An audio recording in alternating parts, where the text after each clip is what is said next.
हिंदी संस्थाओं से जोड़ने में सक्रिय भूमिका निभा रही हैं।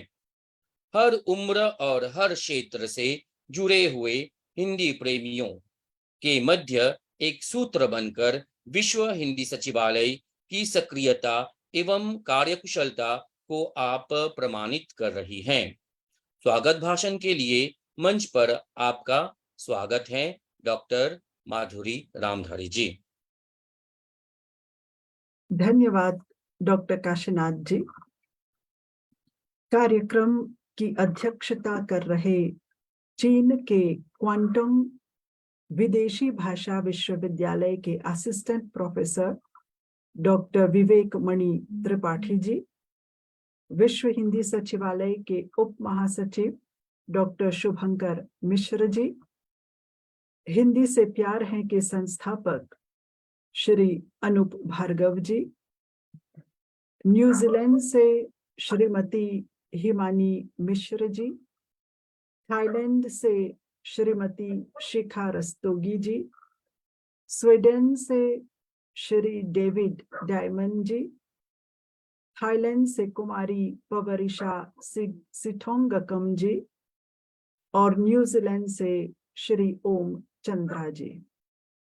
जूम एवं फेसबुक के माध्यम से जुड़े सभी श्रोता एवं दर्शकगण, हिंदी प्रेमियों, आप सबको सादर प्रणाम। हिंदी में अभिव्यक्ति भाग 1 के इस आभासी कार्यक्रम में आप सबका मैं हर्ष और उल्लास के साथ स्वागत करती हूँ। हिंदी विश्व की प्रमुख भाषाओं में से एक है। अन्य सभी भाषाओं की भांति हिंदी भी 2 प्रकार की होती है, मौखिक हिंदी और लिखित हिंदी। हिंदी में किसी के साथ आमने सामने बातचीत करते हुए या भाषण देते हुए जब हम अपने विचार व्यक्त करते हैं, तब इसे हिंदी की मौखिक अभिव्यक्ति कहते हैं। आज हिंदी के मौखिक रूप पर अपने विचार व्यक्त करेंगे डॉक्टर विवेक मणि त्रिपाठी जी, जो चीन के क्वांटम विदेशी भाषा विश्वविद्यालय के असिस्टेंट प्रोफेसर हैं। इस आभासी कार्यक्रम में डॉक्टर विवेक मणि त्रिपाठी जी का मैं हृदय से स्वागत करती हूँ। हिंदी में एक ही भाव को अनेक प्रकार से अभिव्यक्त कर सकते हैं तथा हिंदी में अभिव्यक्ति करना और हिंदी के शुद्ध रूप का प्रयोग करना अत्यधिक सरल हो सकता है। इसका प्रमाण उदाहरण देते हुए आज के कार्यक्रम के वक्ता हिंदी से प्यार है के संस्थापक श्री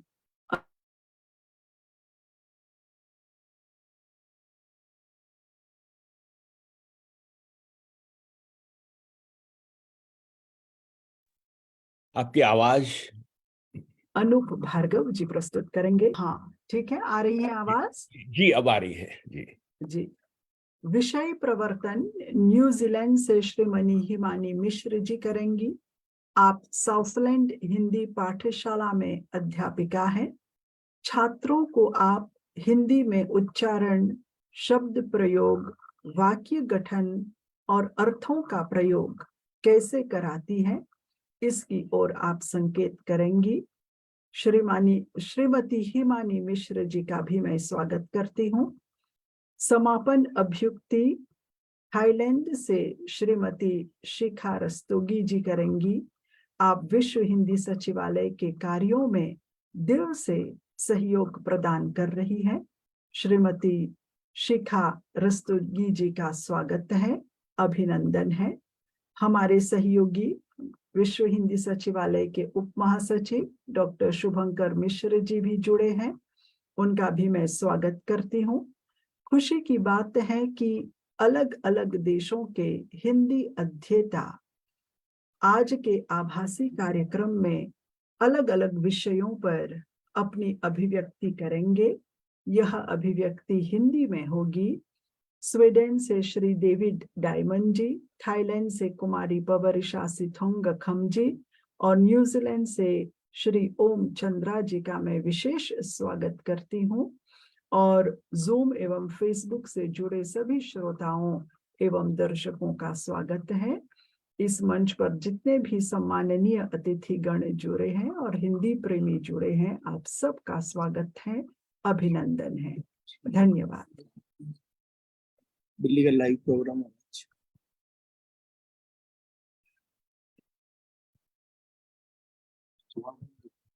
उसने लिंक दिया। कार्यक्रम की रूपरेखा प्रस्तुत करने के लिए तथा सभी अतिथियों का स्वागत करने के लिए विश्व हिंदी सचिवालय मॉरिशस की महासचिव डॉक्टर माधुरी रामधारी जी को गुणगर्भित शब्दों में हिंदी की उपयुक्तता पर प्रकाश डालने के लिए हृदय की गहराइयों से आभार प्रकट किया जाता है। अब विषय प्रवर्तन कराने आ रही हैं न्यूजीलैंड से श्रीमती हिमानी मिश्र जी। भारत में आपने शिक्षिका की तथा शिक्षा सलाहकार की भूमिका में महत्वपूर्ण योगदान दिया है। न्यूजीलैंड में हाई स्कूल में अध्यापन किया तथा समाज सेवा के प्रति आपके झुकाव ने आपको सॉफ्टलैंड माइग्रेंट वर्किंग टुगेदर ऑर्गेनाइजेशन की स्थापना करने के लिए प्रेरित किया। मंच पर आपका स्वागत है श्री हिमानी मिश्र जी। नमस्कार, सभी आदरणीयों का आभार और प्रतिभागियों का स्वागत।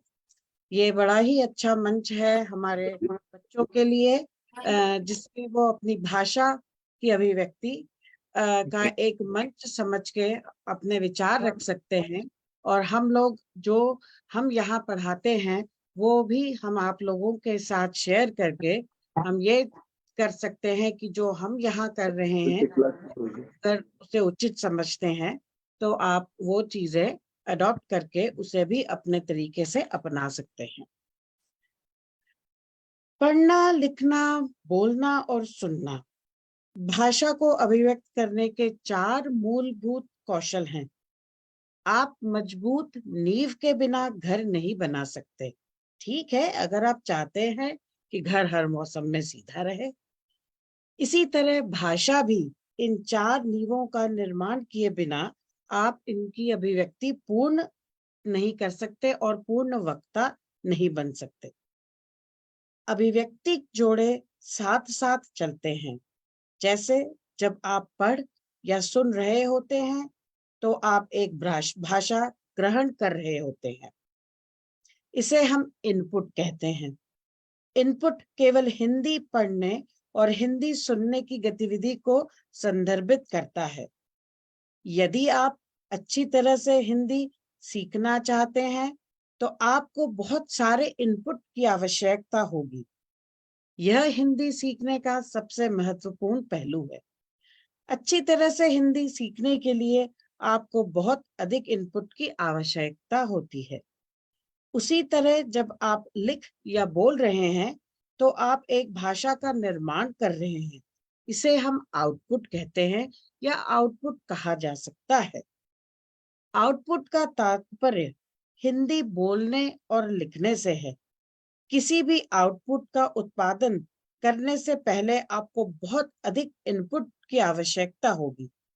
जब भी आपको बोलने की इच्छा महसूस होगी तो आप बोलना शुरू कर सकते हैं। एक बार जब आप इन कौशलों में महारत हासिल कर लेते हैं तो आप सुरक्षित रूप से कह सकते हैं कि आप उस भाषा की या हिंदी भाषा की अभिव्यक्ति में धारा प्रवाह है। इसे ध्यान में रखते हुए हमें इस बात पर ध्यान देने की आवश्यकता है कि किसी भाषा को कैसे सिद्ध किया जा सकता है। आप जब बोलते हैं तो सुनना अभिव्यक्ति का महत्वपूर्ण पहलू है। इसीलिए यह महत्वपूर्ण है कि व्यक्ति व्याकरण की दृष्टि से सही भाषा बोल रहा। कभी कभी यह कठिन हो जाता है क्योंकि शिक्षार्थी विशेष रूप से जिनके पास दूसरी भाषा के रूप में हिंदी है, वे अपनी प्राथमिक भाषा में सोचना चालू कर देते हैं। मुझे जो महत्वपूर्ण लगा कि हम कैसे हमारे इन विद्यार्थियों के साथ जुड़ें, तो मैंने यह पाया कि जैसे जब वो सोचना चालू करते हैं, जब उनका सोचना, उनकी पहली जो भाषा है अंग्रेजी है अगर जैसे, उसमें जब वो बोलना चालू करते हैं या सोचना चालू करते हैं, तो हमें भी हमारे पढ़ाने के तरीके में या उनसे कनेक्ट होने के तरीके में हमें पहले उन शब्दों का इंग्लिश में उनका प्रयोग करना चाहिए और उसके बाद हमें उसे हिंदी में प्रयोग करना चाहिए। उससे क्या होता है, जो जो छात्र हैं हमारे, जो विद्यार्थी हैं, हम उनके साथ उनका जो सोचने का जो दिमाग का उनका बेस है वहां से, और जो हम उन्हें नई चीज सिखाने का प्रयत्न कर रहे हैं, उससे हम उन दोनों को जोड़ लेते हैं और वो उन्हें बेस देता है सही इनपुट लेने का। सही इनपुट लेने का मतलब उसे सुनने का, उनका हमारी जो वो लिसनिंग कर रहे हैं, जो सुन रहे हैं, और उसके बाद जिसे बोलने का प्रयास करेंगे। जैसे कि जैसे मैंने अभी मदर्स डे था, माँ का दिन था, मैंने उसमें 2-3 जो हमारी माँ के लिए हम हमेशा यूज करते हैं, सुंदर है, हमारी माँ बहुत हार्ड वर्किंग है, तो उन शब्दों को मैंने उनसे वाक्य बनाए, पहले अंग्रेजी में और फिर उनको हिंदी में लिखा। उन्हें पहले अंग्रेजी में पढ़ा, उसके बाद हिंदी में करा। और आपको ये जान के सबको आश्चर्य होगा और प्रसन्नता भी होगी कि बहुत सारे छात्रों ने उसे बड़ी जल्दी से पकड़ा। उसे उन्होंने, उसके बाद जब हमने उन्हें 2 दिन बाद उनसे पूछा कि आपकी माता जी को कैसा लगा, तो उन्होंने वो शब्द वापस उन्हीं में रिपीट करे, वही वाक्य बिल्कुल सही व्याकरण के साथ। तो एक तो मुझे ये जरिया अच्छा लगता है अभी। और दूसरा जो तरीका मेरे को उपयोगी लगा बहुत, वो कि जो शिक्षार्थियों का जो शौक है, उनकी हॉबी है, और उनके परिचित चित्रों से जोड़ना है। जब हम उनके शौक और उनके परिचित चित्रों से उनको जोड़ते हैं, वो बड़ा अच्छा माध्यम है उन्हें सही रूप में सही व्याकरण के साथ छोटे छोटे वाक्य बनाने में, उन्हें वो बहुत सहयोग देता है। और ये काफी कारगर भी रहा है जो जो हम हमारे विद्यार्थियों को सिखाते हैं। और उनके वर्णन करने से जो उनके शौक हैं और जो उनके परिचित चित्र हैं, वो हमने ये पाया कि वो उससे बड़े प्रोत्साहित होते हैं। क्यों? उन्हें ये लगता है कि जो हम सीख रहे हैं, जो हम बोल रहे हैं, या हम उन्हें जो बोलने के लिए या सीखने के लिए या सुनने के लिए प्रेरित कर रहे हैं, वो उनसे डायरेक्ट रिलेट करता है। एक बार और इसी तरीके से क्या होता है, हम उनकी शब्दावली को, वोकैबुलरी को डेवलप करते हैं। और वो सबसे जरूरी चीज है जब हम ये बात करते हैं, जैसे मैंने पहले बोला, इनपुट और आउटपुट की। तो ये इनपुट जो शब्दावली का सुनने का है और फिर उसे बोलने का है, वो बहुत बहुत महत्वपूर्ण है। जब एक बार शब्दावली बन जाती है, तब हम उस अगले चरण के बारे में काम शुरू कर सकते हैं, जो कि है बोलना। इसीलिए संक्षेप में, यदि आप वास्तव में अच्छी तरह से हिंदी सीखना चाहते हैं या कोई भी भाषा सीखना चाहते हैं, तो पढ़कर, उसे किसी अच्छे वक्ता से सुनकर, पॉडकास्ट देखकर, हमारे हिंदी के बहुत सारे पॉडकास्ट आजकल आते हैं, आदि से प्रचुर मात्रा में हम व्याकरण की दृष्टि से इस तरीके से हम ये सही इनपुट प्राप्त कर सकते हैं। क्योंकि टेक्नोलॉजी का जमाना है, हम बच्चों को अगर उनके साथ, उनके जिसे वो पसंद करते हैं उसके साथ जोड़ेंगे, तो हम इस भाषा को बहुत जल्दी आगे ले जा सकते हैं। और जब आप तैयार हो जाएं, ये अपना इनपुट आपका पूरा हो जाए, बराबर हो जाए, तो भाषा विशेषज्ञ वक्ताओं के साथ हम उन्हें बोलने का प्रयास कर सकते हैं। जैसे हम भाषा, भाई हम अपने आप को भाषा विशेषज्ञ तो नहीं मानते, पर हमारा ये सोचना है कि जब हम बच्चों को एक छोटे से 2-4 शब्द दे के भेजते हैं और उन्हें बोलते हैं आप अपने वाक्यों में लाइए, हम उन्हें उदाहरण दे के समझाते हैं, हम उनके चित्रों के उनसे परिचित चित्रों से समझाते हैं, तो ये हमने काफी पाया है कि बच्चे जब वापस आते हैं तो उनका जो वाक्य निर्माण की जो उनकी जो क्रिया है वो जरा थोड़ी तेजी से आगे बढ़ती है, और जो वो लोग इसमें ग्रैस्प करते हैं वो उनके पास सदैव के लिए बना रहता है। मैं आप सबका धन्यवाद चाहूंगी कि आप लोगों ने हमें और हमारे साउथलैंड, हम तो एक बिल्कुल कोने में, आखिरी दुनिया के आखिरी कोने में है हम लोग, जहां हम ये स्कूल चलाते हैं। आपने हमारे विद्यार्थियों को और हमें ये मौका प्रदान करा। धन्यवाद। धन्यवाद मैडम। आज के आभासी कार्यक्रम के विषय पर प्रकाश डालने के लिए तथा प्रतिभागियों का मार्गदर्शन करने हेतु श्रीमती हिमानी मिश्र जी ने जो वक्तव्य प्रस्तुत किया है उसके प्रति हम आभारी हैं। आपने भाषा के चारों कौशलों पर बात की, भाषा सीखने में इनपुट और आउटपुट की क्या आवश्यकता होती है उस पर प्रकाश डाला, तथा शब्दावली विकास के साथ साथ भाषा के व्यावहारिक प्रयोग पर भी आपने बल दिया। भाषा सीखने की जो प्रक्रिया होती है उस पर आपने थोड़ा सा विस्तार से बताया, इसके लिए हम आपके प्रति आभारी हैं। आज का हमारा जो प्रथम प्रतिभागी हैं डेविड डायमंड जी, वैसे तो हमें लिस्ट पर नहीं दिखाई दे रहे हैं, यदि आप जुड़ गए हैं, शायद जुड़ गए हैं डेविड जी जुड़ गए हैं जी, जुड़ गए। क्षमा कीजिए सर, मैंने आपको नहीं दिखा, अब दिख रहा हूँ। अगली प्रस्तुति आप ही की है। भाषा तभी तक जीवित रहती है जब तक लोग उसका व्यवहार करते हैं। भाषा के अस्तित्व की रक्षा इस बात पर निर्भर करती है कि वह कितनी सुगमता से नई पीढ़ी को अपने आप से जोड़ती है। अब हिंदी में अभिव्यक्ति करने आ रहे हैं स्वीडन से श्री डेविड डायमंड जी। आपने स्वीडन के उपसला विश्वविद्यालय से हिंदी में एमए तक की पढ़ाई की है और आप अभी हिंदी भाषा के लिए अनुसंधान सहायक के रूप में काम कर रहे हैं।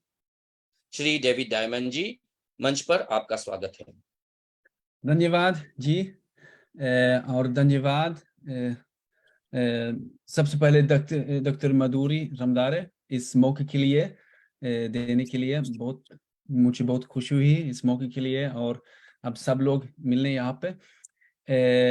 तो मैं स्वीडन से हूँ, मेरा नाम डेविड है, और मैं 2017 में अपना बैचलर्स हिंदी में मैंने शुरू किया, और पिछले साल मैंने मास्टर्स समाप्त किया उपसला यूनिवर्सिटी से। लेकिन मैं दूसरा शहर में मैं रहता हूँ, गॉथेनबर्ग इसका नाम, सबसे दूसरा मतलब सबसे बड़ा नहीं है, लेकिन दूसरा शहर स्वीडन में है, और तो काफी दूर है उपसला। लेकिन मैं ऑनलाइन बहुत काम मैंने किया, और कभी कभी मैं गया उपसला, और मेरे प्रोफेसर हाइंस वर्नर वेस्लर और दूसरे लोगों से मिले। तो लेकिन पहली बार मैं दिल्ली 2013 और 14 में रहता था, और उधर मैं एक लैंग्वेज मतलब एक भाषाएं की स्कूल में मैं हिंदी सीखता था, और उर्दू भी और ब्रज भाषा भी सीखता था। और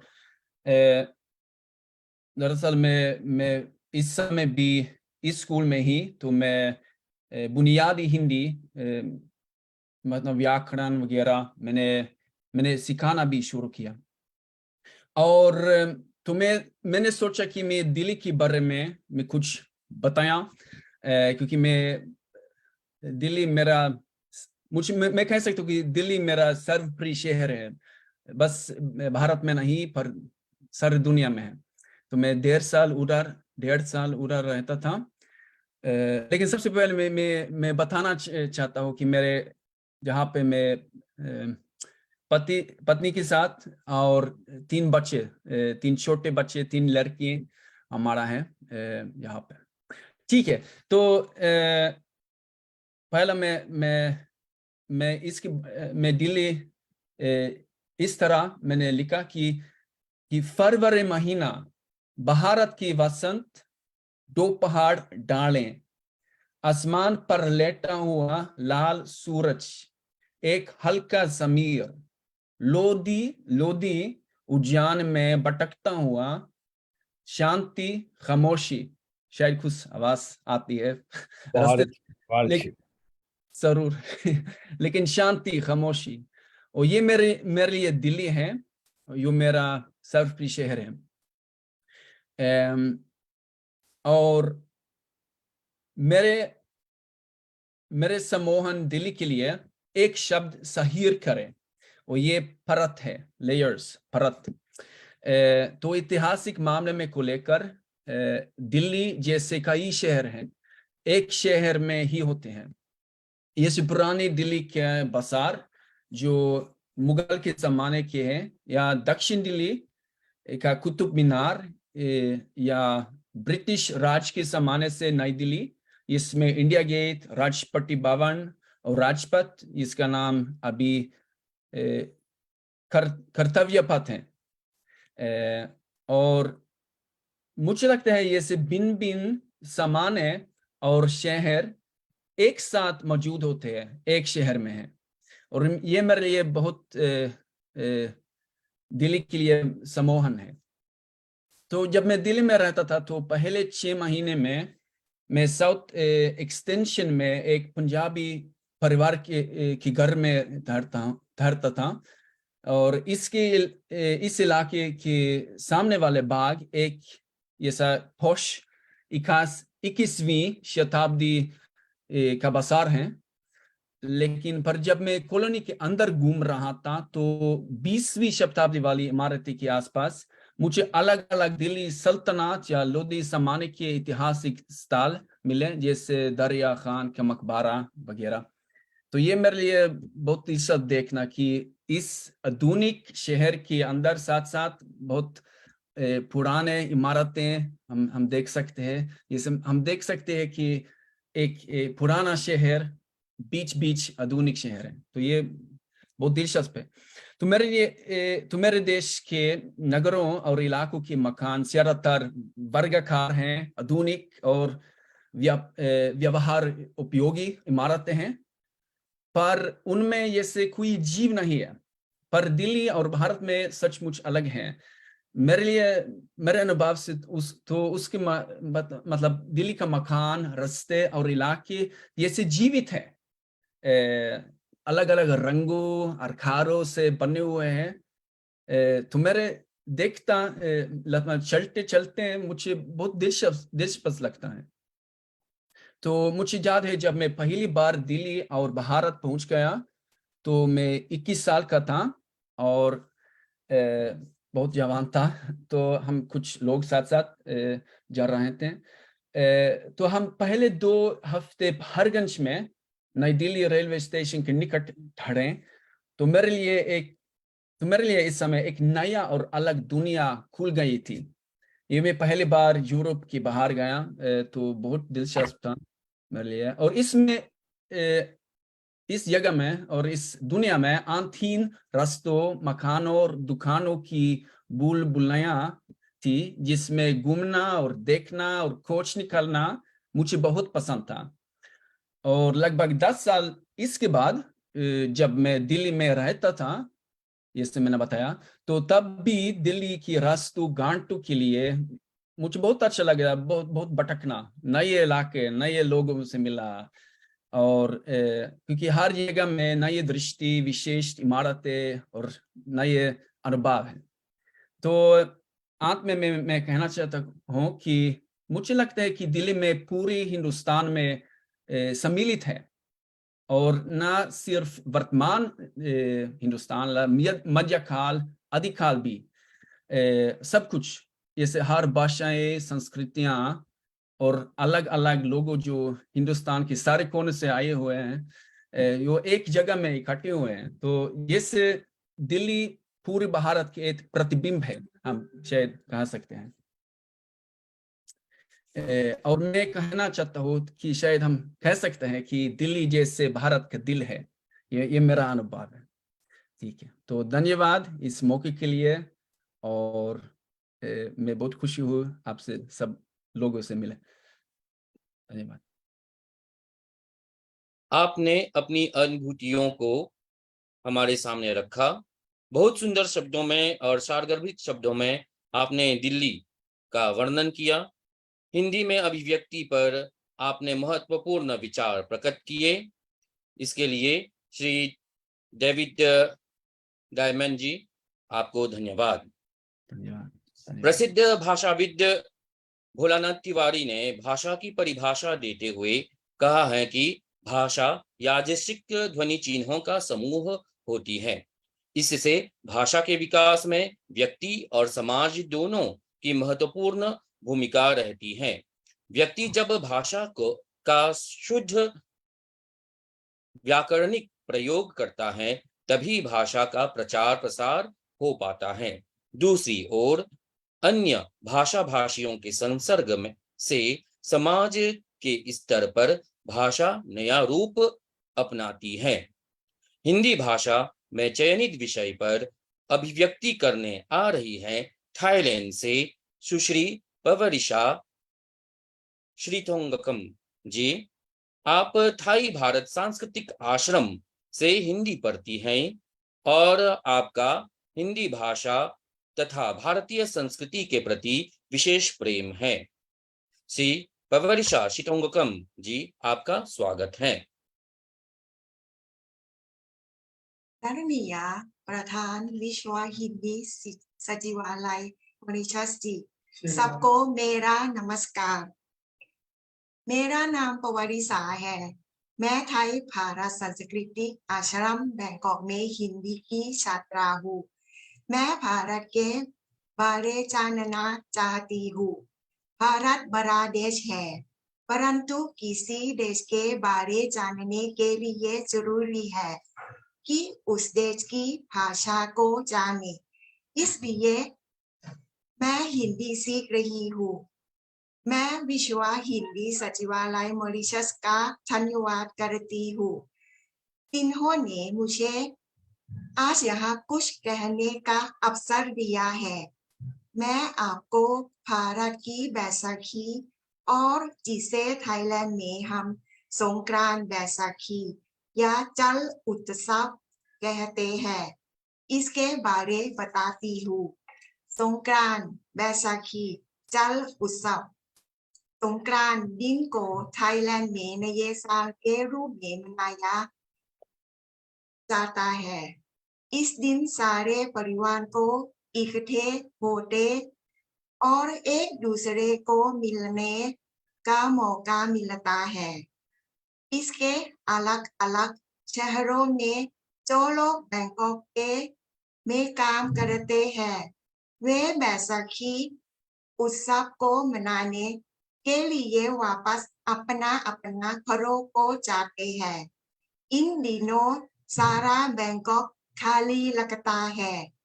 इन दिनों सारा बैंकॉक खाली लगता है।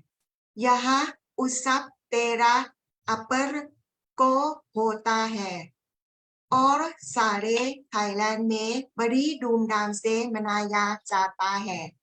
संक्रांत का थाई भाषा में अभिप्राय बदलाव है, परिवर्तन है। इस दिन सूरज भी अपना स्थान बदलता है, दिशा बदलता है। इसके अतिरिक्त इसे चल उत्सव, पानी का त्योहार भी कहते हैं, जैसे भारत में होली कहते हैं, रंगों का त्योहार भी कहते हैं। सभी बच्चे, बूढ़े, जवान, औरतें और पुरुष खूब पानी से खेलते हैं।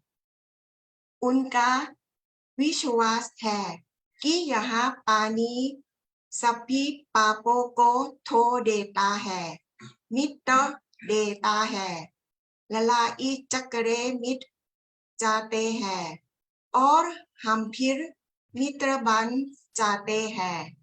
यह दिन प्रातः साधुओं को दान पुण्य देने से शुरू होता है। पक्षियों को पिंजरों से आजाद आकाश में छोड़ दिया जाता है। पशुओं को भी आजाद किया जाता है।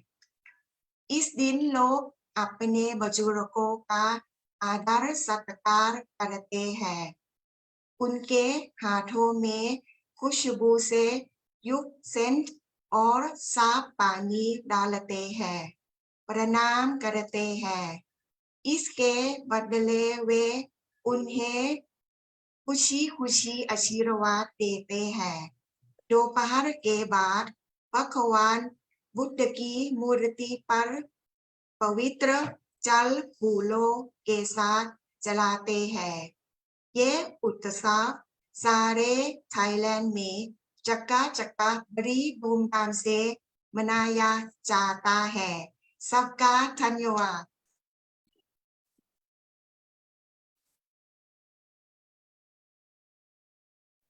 धन्यवाद पवरशा जी।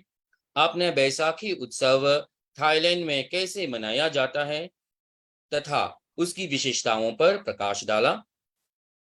हिंदी में अपने विचारों तथा भावनाओं को आपने बहुत ही सुंदर शब्दों में अभिव्यक्त किया।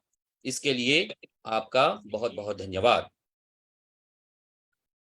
भाषा अभिव्यक्ति का माध्यम होने के साथ साथ संस्कृति की संभाविका भी होती है। वह एक पीढ़ी से दूसरी पीढ़ी को जोड़ती है तथा सांस्कृतिक धरोहर के आदान प्रदान में पुल का काम करती है। वह नई पीढ़ी में संस्कार भरती है। इस दिशा में हिंदी भाषा सदैव खरी उतरी है। अब मंच पर आमंत्रित कर रहे हैं इस आभासी कार्यक्रम के तीसरे युवा प्रतिभागी न्यूजीलैंड से ओम चंद्रा जी को। आप 12 साल के हैं और आप न्यूजीलैंड के साउथलैंड हिंदी स्कूल के छात्र हैं। आप महिला सशक्तिकरण पर अपने विचार व्यक्त करेंगे। श्री ओम चंद्र जी। नमस्कार, मेरा नाम ओम है और मैं न्यूजीलैंड के एक शहर इन्वरकागल में रहता हूँ। मैं 8वीं कक्षा का विद्यार्थी हूँ। मेरे विद्यालय का नाम वर्डन कॉलेज है। मैं हर शनिवार को साउथलैंड हिंदी स्कूल जाता हूँ, जहाँ मैं वरिष्ठ स्तर पर हिंदी सीख रहा हूँ। अब मैं आपको नारी शक्ति पर कुछ शब्द कहना चाहूंगा। आज के समय में नारी प्रत्येक क्षेत्र में पुरुषों के साथ कदम से कदम मिलाकर चल रहे हैं। पहले के अपेक्षा नारी तो समृद्ध हुई है, फिर भी अभी भी बहुत कमी है जिसको दूर करना जरूरी है।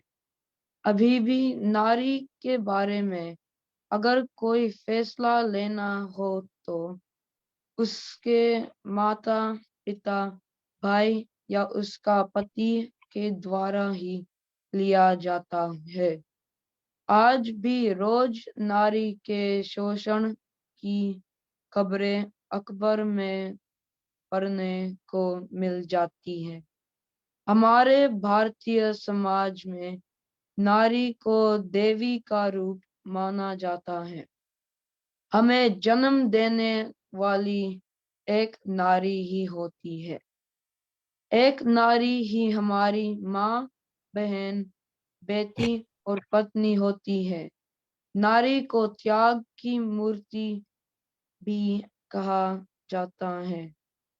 अब मैं इस पुरुष प्रधान समाज के लिए एक कविता प्रस्तुत करना चाहूंगा।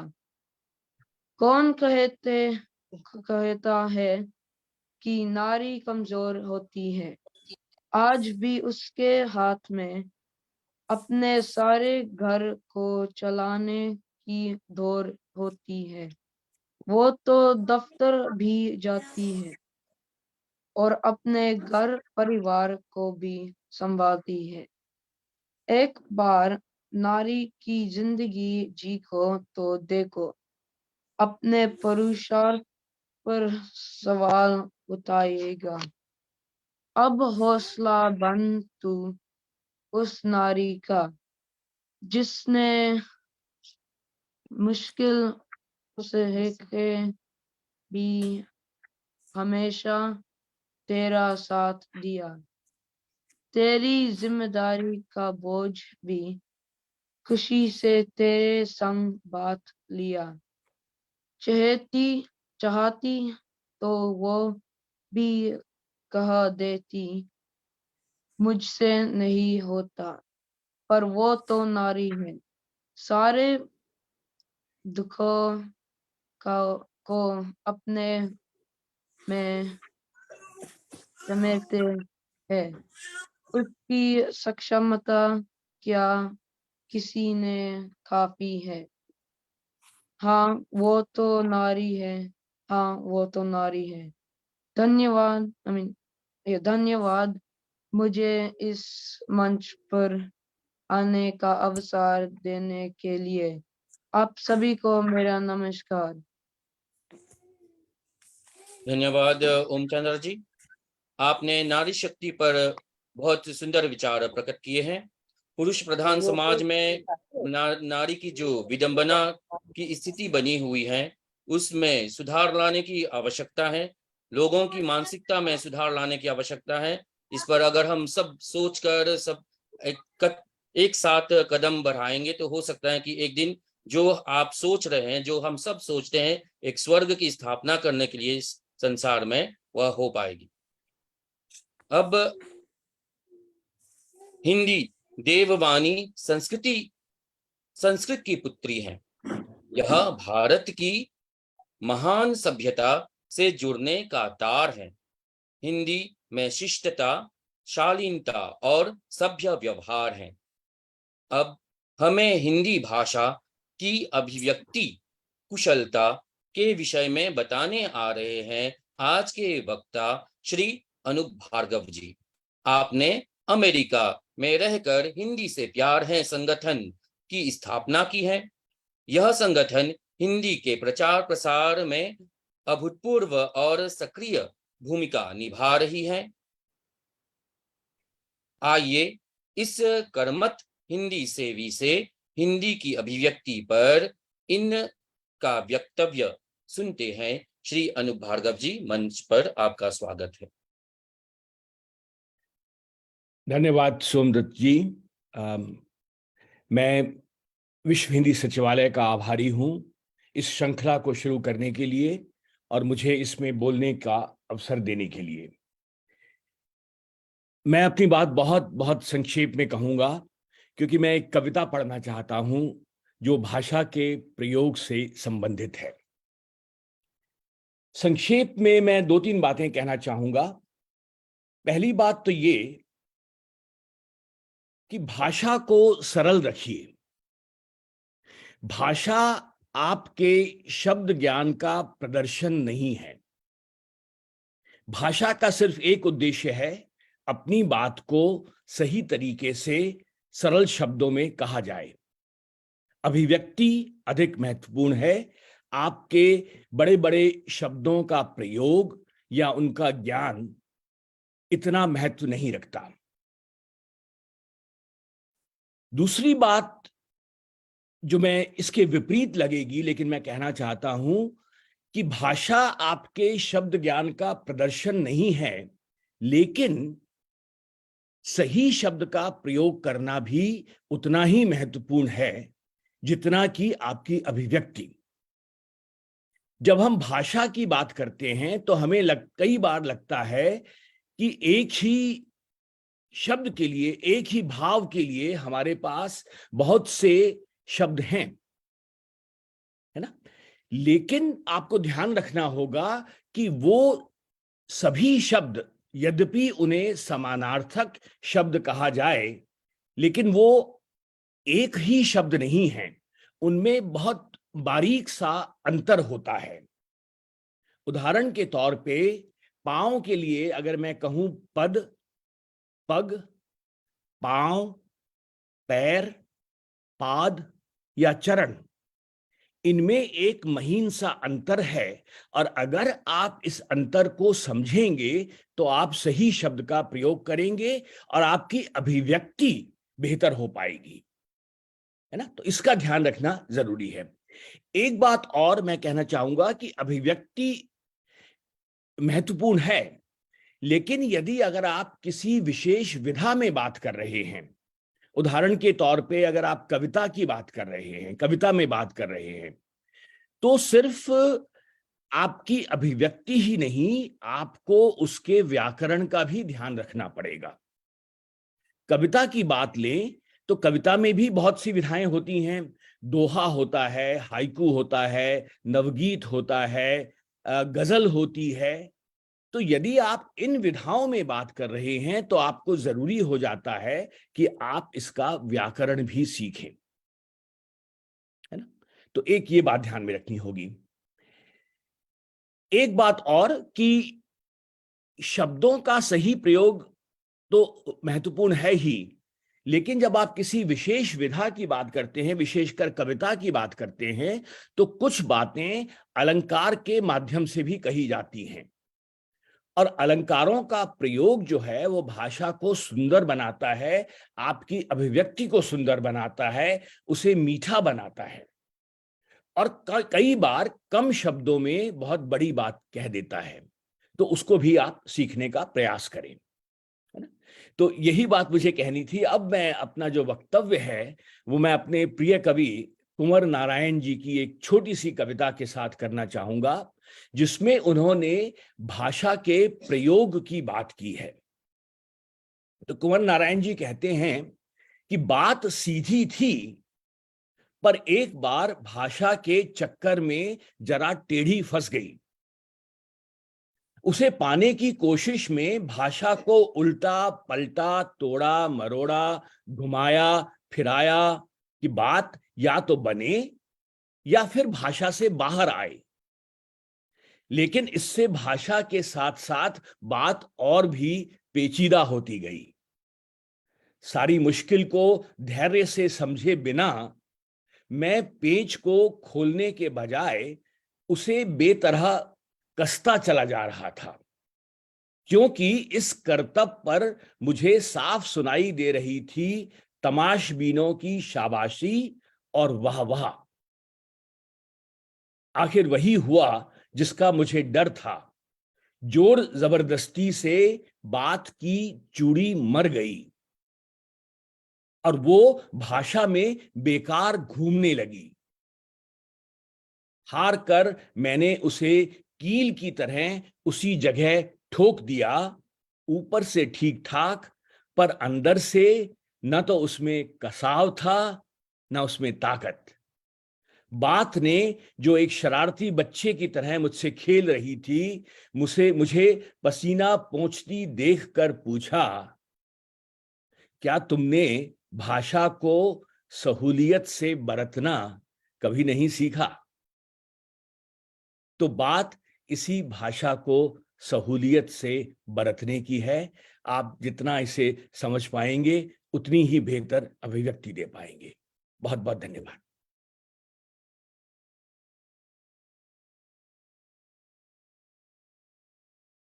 भाषा की विशेषता, अभिव्यक्ति में शब्द चयन की आवश्यकता पर प्रकाश डालने के लिए हम श्री अनूप भार्गव जी को धन्यवाद करते हैं। हिंदी एक बहती धारा है, हिंदी चमकता एक तारा है, हिंदी से हमारी पहचान बनी है, हिंदी भारत माँ की शान बनी है। हमारे ऋषि मुनियों ने वसुधैव कुटुंबकम आप्त वाक्य से जिस विश्व परिवार की स्थापना की परिकल्पना की है, उस परिवार को जोड़ने का आधार हिंदी ही है। हिंदी में ज्ञान के विकास की अपार संभावनाएं हैं। अब हमारे समक्ष आ रहे हैं चीन से डॉक्टर विवेक मणि त्रिपाठी जी। आपने भारत में बीए और एमए की पढ़ाई की है और फणीश्वरनाथ रेणु कृत उपन्यास महिला आंचल तथा चीनी उपन्यास पाइसु मा मैदान में चित्रित ग्रामीण परिवेश पर अपना पीएचडी भी किया है। अभी आप क्वांगटोंग विश्वविद्यालय में विदेशी भाषा विभाग के सहायक प्रोफेसर हैं। आप हमें अपना अध्यक्षीय भाषण सुनाएंगे। मंच पर आपका स्वागत है डॉक्टर विवेक मणि त्रिपाठी जी।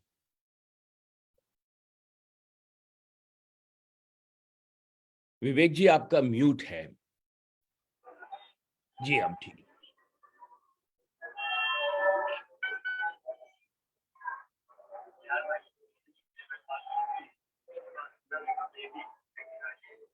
जी बहुत बहुत आभार सर। आदरणीय डॉक्टर माधवी राम धारी जी, अनूप भार्गव जी, डॉक्टर शुभंकर मिश्र जी, डॉक्टर सोमनाथ काशी जी, शिखा रस्तोगी जी, डेविड जी, आदरणीय मीरा सिंह जी, आप सभी का बहुत बहुत आभार। मैं आज विश्व हिंदी सचिवालय ने मुझे जो अवसर दिया है आज जुड़ने के लिए, इसके लिए मैं विश्व हिंदी सचिवालय का बहुत बहुत आभारी। आज हमारे जो प्रतिभागी थे, प्रतिभागियों का जो कथन था उसको सुनने के बाद, चाहे वो डेविड जी हो या पवरिशा जी हो, उनके बातों से हिंदी के प्रति जो प्रेम लगा मुझे, वो यहीं से सिद्ध करता है कि हिंदी जो है हमारे दो देशों के संबंध को कैसे प्रगाढ़ कर रही है और कैसे एक सेतु के रूप में काम कर रही है। तो आप जो हिंदी पढ़ने के बाद जो उनका भारत के प्रति प्रेम बढ़ा, जो उनके भारत के प्रति दृष्टिकोण बढ़ा, या निश्चित रूप से हमारी जो हिंदी है वह दो संस्कृतियों के मध्य, दो देशों के मध्य एक सेतु का काम कर रही है। और निश्चित रूप से हमारी जो हिंदी रूपी सेतु है वह भारत और अन्य देशों के साथ जो सांस्कृतिक संबंध है उसको निश्चित रूप से प्रगाढ़ करती रहेगी। जो हमारे ओम जी थे, ओम जी ने जो अपने वक्तव्य रखे महिला पर, नारी सशक्तिकरण पर, उन्होंने जो अपने विचार रखे और प्राचीन भारतीय परंपरा का उन्होंने बताया भी कि प्राचीन भारत में, वैदिक भारत में नारी की क्या स्थिति थी और नारी को समाज में क्या स्थान प्राप्त था और वर्तमान समय में क्यों हमें वह नारी के स्थान को बताना, वापस लाना, पुनर्स्थापित करना आवश्यक है। उनका वक्तव्य भी बहुत ही कारगर था। आज इस संस्था के माध्यम से हम हिंदी के मौखिक रूप पर भी चर्चा कर रहे हैं कि हिंदी के मौखिक रूप को कैसे ठीक किया जाए और यह कितना आवश्यक है। मुझे लगता है कि निश्चित रूप से विद्यार्थियों को तो हिंदी के मौखिक रूप पर तो ध्यान दिलाना ही चाहिए प्रारंभ में, लेकिन यह भी देखें कि जो हिंदी में पढ़ाई हो रही है वह किस स्तर पर हो रही है और जो हिंदी विद्यार्थी पढ़ रहे हैं उनका हिंदी पढ़ने का उद्देश्य क्या है। जैसे मैं यहाँ चीन में पढ़ा रहा हूँ, हमारे यहाँ चीन में 4 वर्षों की हिंदी होती है, तो विद्यार्थी 3 साल हिंदी पढ़ते हैं और चतुर्थ वर्ष में एक शोध निबंध भी लिखते हैं। तो ऐसी स्थिति में हमारे समक्ष विद्यार्थियों को हिंदी में शोध निबंध लिखते हैं, तो हम विद्यार्थियों, हमारे लिए यहाँ अनिवार्य है कि हम विद्यार्थियों को मौखिक हिंदी को सिखाए ही, साथ ही साथ उन्हें जो लिखित हिंदी है, साहित्यिक हिंदी है, उसको भी सिखाया। इसीलिए हम लोग यहाँ अपने विश्वविद्यालय में, चीन के विश्वविद्यालय में, हम लोग प्रथम वर्ष में बोलचाल की हिंदी पर, प्रथम एवं द्वितीय वर्ष में बोलचाल की हिंदी पर ध्यान देते हैं। लेकिन हम जैसे हमारे शब्द हिंदी में तो शब्द भंडार है, एक शब्द के 10 पर्यायवाची शब्द हैं, 20 पर्यायवाची शब्द हैं, तो हम लोग पढ़ाते समय, हिंदी शब्द पढ़ाते समय द्वितीय वर्ष से ही बच्चों पर बताते चलते हैं कि यह जो है यह जो शब्द है या इसका प्रयोग बोलचाल की भाषा में किया जाता है और इस शब्द का प्रयोग लिखित भाषा में साहित्यिक भाषा में ज्यादा किया जाता है। और तृतीय वर्ष से हम उन्हें लिखित भाषा साहित्यिक भाषा पर ज्यादा ध्यान केंद्रित कराते हैं, क्योंकि चतुर्थ वर्ष में उन्हें हिंदी में एक शोध पत्र लिखना होता है और यदि उस शोध पत्र को वे बोलचाल की भाषा में लिखेंगे तो वह हास्यास्पद हो जाएगा। दूसरी बात, चीन में जो विद्यार्थी हिंदी पढ़ते हैं तो उनका एक उद्देश्य तो निश्चित रूप से नौकरी प्राप्त करना होता है, लेकिन जो दूसरा उद्देश्य है यहाँ पर वह है हिंदी के माध्यम से प्राचीन भारतीय ज्ञान विज्ञान को जानना, भारतीय संस्कृति को जानना, भारतीय साहित्य को, वेद रामायण महाभारत पुराण जो है उनके हिंदी के माध्यम से उन सबको जानना है। तो ऐसी स्थिति में यदि केवल हम उन्हें बोलचाल की हिंदी सिखा देंगे तो फिर वे उस पर शोध नहीं कर पाएंगे। उसके बाद उसके अलावा चीन में अनवरत रूप से हिंदी साहित्य का चीनी भाषा में अनुवाद कार्य चल रहा है, प्राचीन काल में भी चलता था और वर्तमान समय में भी चल रहा है। जो हमारे अभी फिल्मों का तो अनुवाद हो ही रहा है, जो हमारे धार्मिक सीरियल है रामायण महाभारत उनका भी अनुवाद हो रहा है। इसके अलावा रामायण वाल्मीकि रामायण का महाभारत का अनुवाद हिंदी से संस्कृत से चीनी में हो चुका है। इसके अलावा मैला आंचल हो या सेवा सदन हो या निर्मला हो, इसका अनुवाद भी हो चुका है। तो हम अपने विद्यार्थियों को अनुवाद की दृष्टि से भी तैयार करते हैं कि यदि हमारे हिंदी के विद्यार्थी कालांतर में जाकर स्नातक करने के बाद यदि वे अनुवाद करते हैं तो उन्हें अनुवाद करने समय केवल हम उन्हें यदि बोलचाल की भाषा ही पढ़ाएंगे तो फिर वे उस अनुवाद कार्य को पूर्ण नहीं कर पाएंगे, शोध कार्य को पूर्ण नहीं कर पाएंगे। तो इसीलिए हम चीन में हिंदी पढ़ाते समय यहाँ पर, क्योंकि चीन में जो हिंदी है वह बाजार की भाषा बनी हुई है, व्यापार की भाषा बनी हुई है, इन दोनों में बोलचाल की भाषा का प्रयोग ज्यादा होता है। लेकिन इसके साथ ही चीन में जो हिंदी है वह शोध की भी भाषा बनी हुई है, अनुवाद की भी भाषा बनी हुई है। ऐसी स्थिति में हम अपने विद्यार्थियों को बोलचाल की भाषा के साथ साथ हम उन्हें साहित्यिक भाषा, लिखित भाषा का भी ज्ञान कराते हैं। और किसको कितनी विदेशी भाषा आती है इसका प्रभाव शोध साहित्यिक भाषा से ही होती है। बोलचाल की भाषा तो आसान है सीखना, लेकिन आपको उस भाषा विशेष से कितना प्रेम है और आप कितना उस लगाव है उस भाषा से, या उसकी भाषा के में जो शब्दों का जो चयन होता है, जो लिखित भाषा के चयन होते हैं, जो साहित्यिक भाषाओं का चयन होता है, इसी से परिलक्षित होता है कि वह विद्यार्थी, वह शोधार्थी, वह हिंदी प्रेमी हिंदी के प्रति कितना संकल्पित है, कितना समर्पित है और हिंदी से कितना प्रेम। इस प्रकार मुझे लगता है कि जो मौखिक हिंदी है वह तो आवश्यक है ही, निश्चित रूप से आवश्यक है। प्रथम द्वितीय वर्ष से हमारे विद्यार्थी मौखिक हिंदी पढ़ते हैं, गलत भी बोलते हैं तब भी हम लोग नहीं बोलते हैं। ठीक है, आप बड़ी कम से कम पहले बोलने का तो सीखिए, बोलिए, गलत ही बोलिए, सब कोई गलत शुरुआत करता है। लेकिन तृतीय वर्ष से हम उन्हें लिखित हिंदी, साहित्यिक हिंदी पर विशेष ध्यान देते हैं कि हमारे विद्यार्थी भविष्य में जाकर जब भी भारतीय साहित्य का, वेद का, रामायण का, महाभारत का अनुवाद कार्य करेंगे, शोध पत्र लिखेंगे बीए में, एमए में, पीएचडी में, तो उन्हें भाषाई समस्या नहीं आएगी। उनका जो शोध पत्र होगा वह उन्नत स्तर का होगा। तो कुल मिलाकर मैं यही कहूंगा कि हमें सिखाते समय यह ध्यान रखना चाहिए कि किस स्तर के विद्यार्थी हैं और किस स्तर के विद्यार्थियों को हम सिखा रहे हैं, और जो देश में विद्यार्थी सीख रहे हैं उनका हिंदी सीखने का उद्देश्य क्या है। यदि व्यापार ही उद्देश्य है तो हम उन्हें बोलचाल की भाषा पर ही ध्यान केंद्रित करेंगे। लेकिन यदि उनका उद्देश्य अनुवाद भी है, शोध भी है, तो निश्चित रूप से हमें लिखित भाषा, साहित्यिक भाषा ही पढ़ानी चाहिए। तो यहाँ पर जो चीन में जो हिंदी की स्थिति है वो बहुत ही उत्तम है। पिछले तो 50 सालों में रामायण, महाभारत, अभिज्ञान शाकुंतलम, विक्रमोर्वशीयम, मैला आंचल, निर्मला, तमस आदि का हिंदी एवं संस्कृत ग्रंथों का यथारूप, ये जिस रूप में है, गद्य रूप में है तो गद्य, पद रूप में है तो पद रूप में चीनी भाषा में अनुवाद हो चुका है, और वर्तमान समय में भी अनुवाद कार्य अनवरत रूप से चल रहे हैं।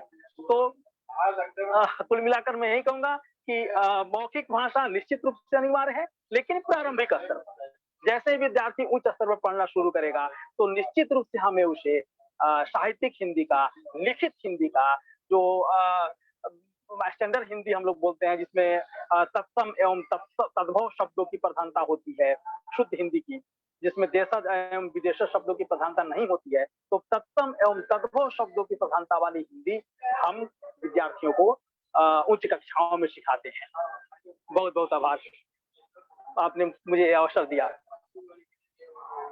धन्यवाद डॉक्टर विवेकमणि त्रिपाठी जी। आपने हिंदी शिक्षण की प्रक्रिया पर कुछ प्रकाश डाला। साहित्यिक भाषा की आवश्यकता पर भी आपने बात कही। अपने अध्यक्षीय भाषण में हिंदी भाषा की अभिव्यंजना शक्ति के विविध पहलुओं का सिंहावलोकन कराने के लिए डॉक्टर विवेकमणि त्रिपाठी जी को धन्यवाद। धीरे धीरे आज के आभासी कार्यक्रम के अंत की ओर हम बढ़ रहे हैं। अब हम समापन अभिव्यक्ति के लिए आमंत्रित करते हैं थाईलैंड की श्रीमती शिखा रस्तोगी जी को। मूलतः आप अध्यापिका हैं, लेकिन आपने आकाशवाणी के में विविध विषयों पर कार्यक्रम प्रस्तुत किए हैं तथा आपकी कविताएं और आलेख कई पत्र पत्रिकाओं में प्रकाशित हुए हैं। आप बैंकॉक थाईलैंड के GIIS शैक्षणिक संस्थान में विभागाध्यक्ष का पद संभाल रही हैं। समापन अभिव्यक्ति के देने के लिए आपको आमंत्रित किया जाता है, श्रीमती शिखा रस्तोगी जी।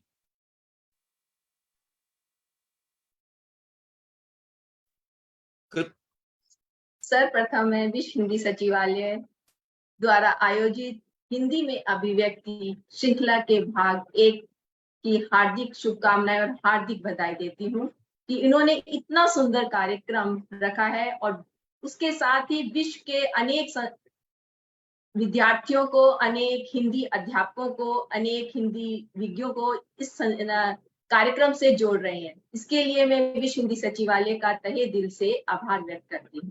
और आज उन्होंने जो मुझे इस कार्यक्रम के समापन की कार्यभार नहीं कहूंगी, समापन की जो मुझे एक जिम्मेदारी दी है, मैं उसका निर्वाह करते हुए सर्वप्रथम जो विषय परिवर्तन करने के लिए न्यूजीलैंड से मिश्र जी हमारे सामने प्रस्तुत हुई, उन्होंने विषय परिवर्तन के अंदर इतने सुंदर ढंग से हमें ये बताया कि चारों कौशल किस प्रकार से हिंदी में अभिव्यक्ति का मुख्य साधन है। ये बिल्कुल सही है। जब हम हिंदी पढ़ाते हैं तो पठन, लिखन, सुनना, श्रवण करना ये बहुत जरूरी होता है।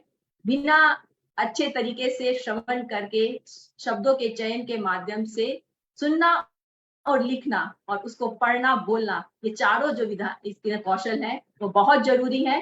तभी एक हिंदी भाषी या कोई भी भाषा का जो विज्ञ है वो प्रफुल्ल बनता है। तो इन चारों कौशलों को हमें अच्छी तरह से ग्रहण करना चाहिए। इन्होंने बहुत अच्छे तरीके से मन के उद्गार हमारे सामने प्रस्तुत किए, उसके लिए मैं डेविड जी का तहे दिल से आभार व्यक्त करती हूँ। डेविड जी ने कहा, बड़ी सुंदर बात कही, दिल्ली भारत का दिल है। ये बात मुझे छू गई कि दिल्ली भारत का दिल है। वास्तव में दिल्ली भारत का दिल है। वहां पर प्राचीनता और नवीनता दोनों का बहुत सुंदर समागम है और उन्होंने बहुत सुंदर ढंग से अपने मन के उद्गार हमारे सामने उद्वेलित किए। मैं उन्हें तहे दिल से आभार व्यक्त करती हूँ कि उन्होंने बड़ी सहजता के साथ हमारे समक्ष दिल्ली के बारे में अपने विचार रखे। कविसीरा थाईलैंड से, उन्होंने हमारे सामने बैसाखी, उसको मैं ये कहूंगी कि थाईलैंड की होली, जो भारत की होली है थाईलैंड की होली है, उन्होंने बड़े सुंदर ढंग से होली का वर्णन हमारे समक्ष किया।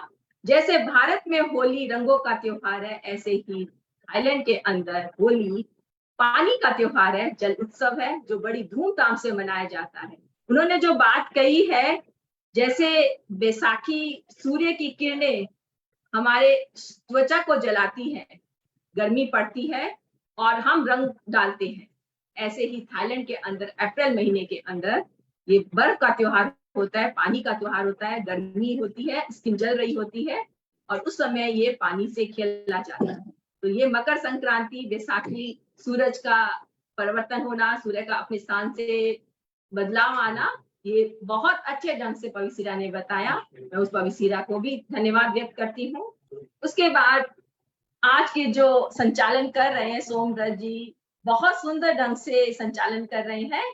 और उन्होंने जो ये बात कही है कि भाषा विचारों की वाहिका है, बहुत सही बात है, भाषा विचारों की वाहिका है। हम बिना भाषा के अपने भावों को संप्रेषित नहीं कर सकते। भाषा संप्रेषण करने का एक माध्यम है, तभी हम अपने विचारों को व्यक्त कर सकते हैं। उसके बाद हिंदी से प्यार है मेरे दादा अनूप भार्गव जी का मैं तहे दिल से धन्यवाद व्यक्त करती हूँ। उन्होंने बहुत सुंदर ढंग से शब्द चयन का प्रदर्शन, नहीं अपनी बात को सरल ढंग से व्यक्त करना चाहिए। शब्दों का चयन भी जरूरी है, शब्दों का प्रयोग भी जरूरी है। उसके साथ जो उन्होंने बड़ी बात की, अलंकारों का ज्ञान होना कविता को बहुत सुंदर बनाता है। ये बात बिल्कुल सही है। अलंकार वह आभूषण है जो कविता के अंदर, जैसे एक नारी की शोभा जेवर से है, आभूषण से, ऐसी हमारी अलंकार की शोभा हमारी कविता के अंदर है।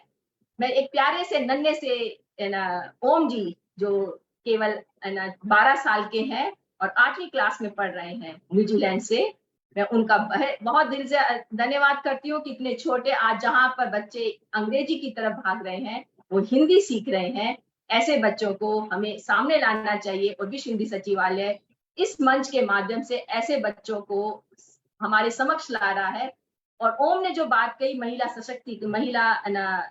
सशक्तिकरण की, नारी के स्वरूप की, उन्होंने बहुत सुंदर ढंग से बात बताया हमें, मैं उनका भी धन्यवाद व्यक्त करती हूँ। उसके बाद आज की अध्यक्षता कर रहे डॉक्टर विवेक मणि त्रिपाठी जी, जिन्होंने, ये मैं कहूंगी कि ये मंच की शोभा है। और चीन के अंदर जिस तरीके से वो सारे क्वेश्चनों के माध्यम से हिंदी पढ़ा रहे हैं, हिंदी सिखा रहे हैं, और अभी आगामी उनका जो यूरोप का विजिट है, जो यूरोप के शिक्षक बन के जा रहे हैं, मैं उन्हें बधाई भी देती हूँ। और साथ उनके द्वारा कही गई ये बात कि हिंदी मौखिक भाषा, लिखित भाषा और साहित्यिक भाषा, इन तीनों को वो अपने छात्रों को सिखाते हैं। और सबसे पहले हमें मौखिक भाषा को सिखाना है, ये बहुत जरूरी है। क्योंकि जैसे छोटा बच्चा पहला शब्द माँ बोलता है, वो पहले बोलता है, उसके बाद वो अपने भावों को पहले हाथों से इशारा करता है और फिर वो मुंह से बोलता है, और बोलने के बाद वो लिखने की ओर अग्रसर होता है। मैं हिंदी सिखाती हूँ थाईलैंड के अंदर, मैं 5 सेंस को लेती हूँ। सबसे पहले मैं 5, मेरे यहाँ पर डिफरेंट कंट्री के अलग अलग नागरिकता के लोग होते हैं, तो मैं 5 ऑर्गन्स को लेती हूँ। उनको हर तरीके से, आंखों के माध्यम से, सुनने के माध्यम से, छूने के माध्यम से, टच करने के माध्यम से, टेस्ट करने के माध्यम से हिंदी सिखाती हूँ। उसके बाद मैं मौखिक के ऊपर आती हूँ। मौखिक के बाद में फिर लिखित भाषा का स्वरूप आता है। और जैसे कि वो कह रहे हैं कि साहित्यिक भाषा भी बहुत जरूरी है, तभी हमारी हिंदी के प्रति लोगों के अंदर प्रेम का भाव जागृत होता है। और आज के जो हमारे स्वागत भाषण के अंदर डॉक्टर माधुरी रामधारी जी ने कहा, डॉक्टर माधुरी रामधारी जी, मैं आपका भी तहे दिल से धन्यवाद व्यक्त करती हूँ कि आपने मुझे ये अवसर दिया और इतने सुंदर मंच का संयोजन किया। और आप जो ये श्रृंखला शुरू कर रही हैं, ये बहुत अच्छी है। इस श्रृंखला के माध्यम से अलग अलग देशों से लोग जुड़ेंगे और अपने मन के उद्गार हम सबके समक्ष प्रस्तुत करेंगे। उसमें युवा भी होंगे, बच्चे भी होंगे, वृद्ध भी होंगे, अलग अलग नागरिकता प्राप्त व्यक्ति होंगे। इस मंच का मैं, और इस मंच से जुड़े हुए प्रत्यक्ष अप्रत्यक्ष रूप से जो पीछे हैं, फेसबुक पर हैं, यूट्यूब पर हैं, उन सबको मैं आभार व्यक्त करती हूँ। और इस मंच के साथ साथ मैं अभी देख रही हूँ डिप्टी सेक्रेटरी जनरल WS भी जुड़े हैं, मैं उन्हें भी पहले तो प्रणाम करती हूँ, उनका तहे दिल से धन्यवाद करती हूँ।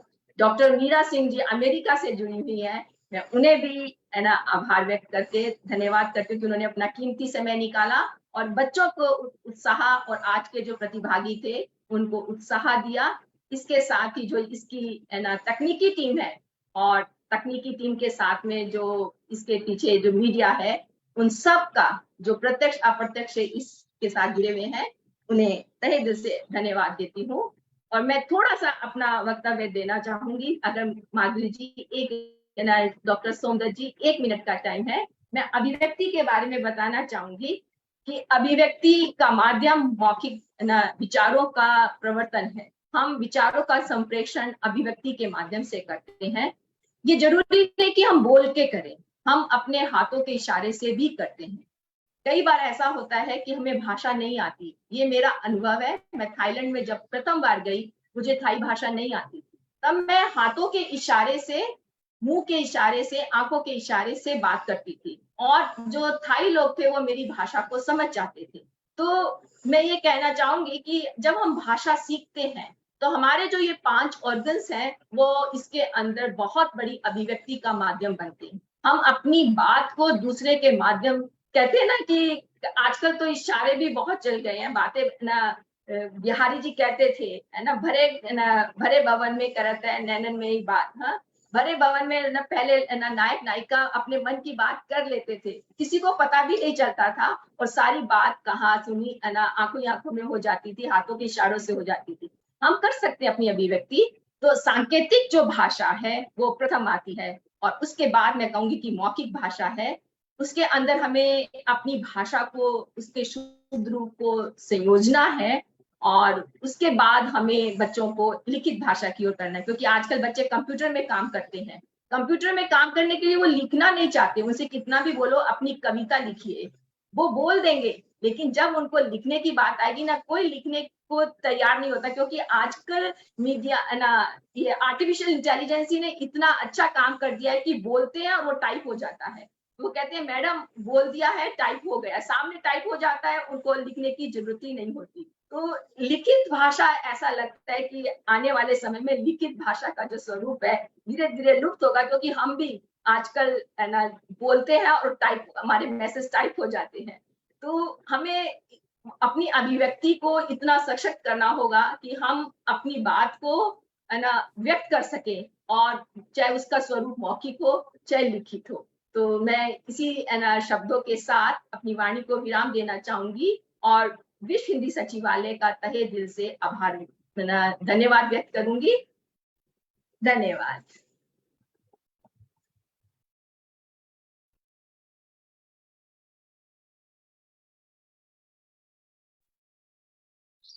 क्षमा कीजिए, सुंदर श्रीमती शिखा रस्तोगी जी को बहुत बहुत धन्यवाद।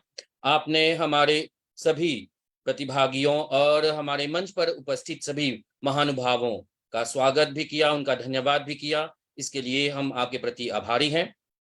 गागर में सागर भरने के लिए थाईलैंड की श्रीमती शिखा रस्तोगी जी को हृदय की गहराइयों से धन्यवाद।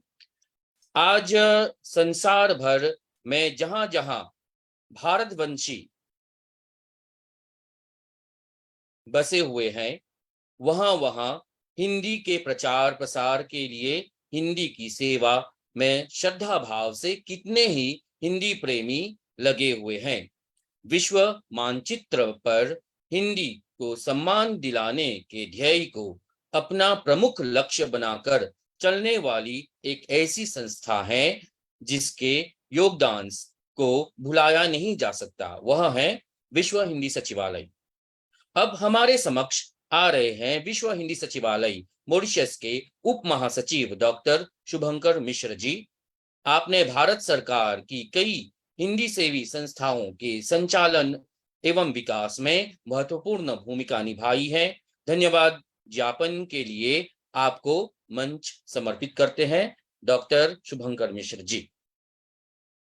नमस्कार, मैं शुभंकर मिश्र। जैसा कि काशीनाथ जी ने कहा कि मैंने अभी कार्यभार ग्रहण किया है, लगभग 2 महीने पहले, 3 महीने के लगभग समय गुजर चुका है। आप सब में मैं शिखा रस्तोगी मैम का, आदरणीय शिखा रस्तोगी मैम जी का धन्यवाद करता हूं कि उन्होंने धन्यवाद के माध्यम से जो मेरा काम है वो आसान कर दिया है। मैं समझता हूं कि धन्यवाद ज्ञापन की औपचारिकता हम बाद में भी थोड़ी देर कर लेंगे, पर बेसिक चीज है कि जब हम आज अभिव्यक्ति की बात करते हैं, तो मैं जब आपकी बात सुन रहा था, मैं थोड़ा विलंब से जुड़ पाया क्योंकि मेरा इंटरनेट कनेक्शन अनस्टेबल है, हो सकता है बीच में कभी भी कट जाए। तो उसमें हमने देखा कि आपने सबसे पहले हिमानी मिश्र जी का मैंने सुना, उन्होंने लिखना, पढ़ना, बोलना और सुनना, जो 4 भाषा शिक्षण के कौशल हैं, उनकी चर्चा की। आपने बड़े ही प्रभावी ढंग से इसका अपने आप को विस्तारित किया, उसको समझाया, उसकी संकल्पना को, उसकी गूढ़ संकल्पना को समझाया। बहुत बहुत धन्यवाद आपका। और जो भी प्रतिभागी जुड़े हैं उन सब का धन्यवाद। लेकिन जब आज अभिव्यक्ति की बात हो रही है तो मैं समझता हूं कि मैं एक चीज जोड़ना चाहता हूं कि अभिव्यक्ति हमारे लिए कितना महत्वपूर्ण है। संस्कृत में एक कादम्बरी का नाम सुना होगा। कादम्बरी एक प्रसिद्ध गद्य रचना है जिनके रचयिता बाणभट्ट हुआ करते थे। बाणभट्ट जब 41 साल की उम्र में थे तो एक आख्यान आता है कि उनका समय, उनको लगा कि उनका नजदीक आ गया है, तो उन्होंने उनके पुत्र, 4 पुत्र थे, उसमें वैयाकरणिक थे, साहित्यकार थे, ज्योतिष थे और वैद्य थे। 4 पुत्र थे जो अलग अलग प्रोफेशंस में अलग अलग आजीविका के साथ चल रहे थे। जब उनको बाणभट्ट जी को ये लगा, कविवर बाणभट्ट को ये लगा, गद्यकार बाणभट्ट को ये लगा कि अब उनका समय नजदीक आ गया है, तो उन्होंने अपने 4 पुत्रों को बुलाया और उनको लगा कि ये कादम्बरी की रचना वो पूरा नहीं कर पाएंगे, तो उन्होंने अपने 4 पुत्रों को बुलाया। वो लगा कि इस रचना को पूरा कौन करेगा मेरे मृत्यु के बाद। तो उनमें से उन्होंने पहले पुत्र से पूछा, उसमें वैद्य और ज्योतिष जो पुत्र थे वो चुप हो गए, उन्होंने कुछ नहीं कहा। तो पहले उन्होंने व्याकरण पुत्र जो था, जो व्याकरण शास्त्र का ज्ञाता था, उनको बुलाया और पूछा कि इदम किम। एक सामने सूखा पेड़ था, तो उसने पूछा इदम किम। तो बेटे ने कहा कि शुष्कम काष्ठम तिष्ठति अग्रे, कि सूखा पेड़ सामने खड़ा है। उसके बाद बाणभट्ट ने दूसरे अपने पुत्र से पूछा, उस पुत्र का नाम उनका था पुलिंद भट्ट था। पुलिंद भट्ट से पूछा तो उन्होंने कहा कि नीरस तरुरिहि विलसति पुरतः। अब आप ये समझ गए होंगे कि सूखा वृक्ष आगे खड़ा है, कि का संस्कृत में अनुवाद हुआ शुष्कम काष्ठम तिष्ठति अग्रे, सीधा प्लेन ट्रांसलेशन है इसका। जबकि दूसरा जो है वो नीरस तरुरिहि विलसति पुरतः। आप दोनों को सुनने के बाद आपको लग गया होगा कि अभिव्यक्ति के स्तर पर कौन ज्यादा सफल है। मैं समझता हूं कि ये दोनों ही अभिव्यक्तियां सफल थी, लेकिन जब प्रसंग साहित्य का होता है तो उसमें साहित्यिक अभिव्यक्ति, आप सब ने अलंकार की बात की, आप सब ने उसमें अलग अलग छटाओं की बात की। एक चर्चा ये भी हुई कि समतुल्य नहीं होते हैं, जो आदरणीय अनूप भार्गव जी ने कहा कि समतुल्य नहीं होते। बिल्कुल सही बात है कि कोई भी शब्द किसी का न पर्यायवाची है न किसी का कोई समतुल्य है। जब आप अनुवाद अध्ययन में पढ़ेंगे तो आपको ये लगेगा कि समतुल्यता का एक सिद्धांत है जो ये साफ साफ कहता है कि कोई भी शब्द किसी का समतुल्य नहीं है। शब्द की इतनी अर्थक छायाएं हैं, इतनी सूक्ष्म सूक्ष्म अर्थक छायाएं हैं कि यदि आप उसमें मास्टरी करते हैं, उसके न्यूएंसेस को यदि आप समझ लेते हैं, तो मुझे लगता है कि आप अपने अभिव्यक्ति में सफल होंगे। मैं 3 शब्दों का एक उदाहरण देता हूं कि कैसे अर्थ अलग अलग हैं। कि द अर्थ का हिंदी में 3, संस्कृत का ही शब्द है ये, कि 3 शब्द होते हैं पृथ्वी के लिए, अचला, पृथ्वी और वसुंधरा। ये तीनों ही शब्द आपको लगेगा कि जब हम अंग्रेजी से हिंदी में ट्रांसलेशन करेंगे द अर्थ का, तो हम कुछ भी डाल सकते हैं, लेकिन ऐसा नहीं है। जब आप अचला शब्द का यूज करते हैं, प्रयोग करते हैं, तो उसका मतलब ये है, जो व्युत्पत्ति परक अर्थ होता है कि न चलती इति अचला, जो नहीं चलती है वो अचला है।